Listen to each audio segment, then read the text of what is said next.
Kick కావాల్సిందే. 3 రోజుల్లో నూతన మద్యం షాపులు ప్రారంభం. స్థానిక ఎన్నికలు, న్యూ ఇయర్ వేడుకలు, మేడారం జాతర ఫుల్ సేల్స్. అబ్బో! ఇగ సేల్సే సేల్స్.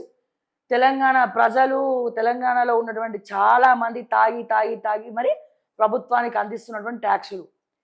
ముఖ్యమంత్రి రేవంత్ రెడ్డి గారు, manifesto committee chairman Duddilla Sridhar Babu గారు, ఆ సునీల్ కనుగోలు ఏడదాక్కున్నాడో బెల్ట్ తీసుకొని కొట్టుకుంటారండి తెలంగాణకు నెల్లూరు నుండి. లిక్కరే లేకుండా చేస్తాం రాబాయ్ మేము తెలంగాణలో.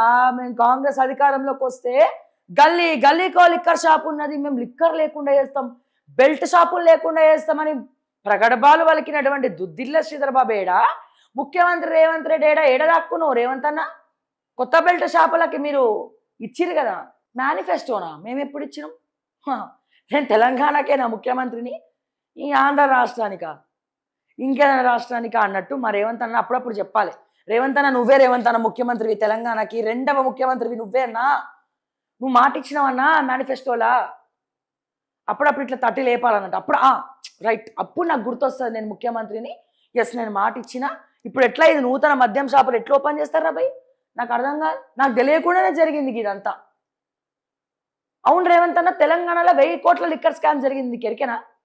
మరి జూపల్లి కృష్ణారావు ఉన్నాడా దాని వెనకాల, లేకపోతే మీ అన్నదమ్ములు ఉన్నారా? 1000 కోట్ల స్కామ్ జరిగింది రేవంత్ అన్న తెలంగాణలో కాంగ్రెస్ అధికారంలోకి వచ్చిన తర్వాత. మరి ఏం చేద్దామంటావు?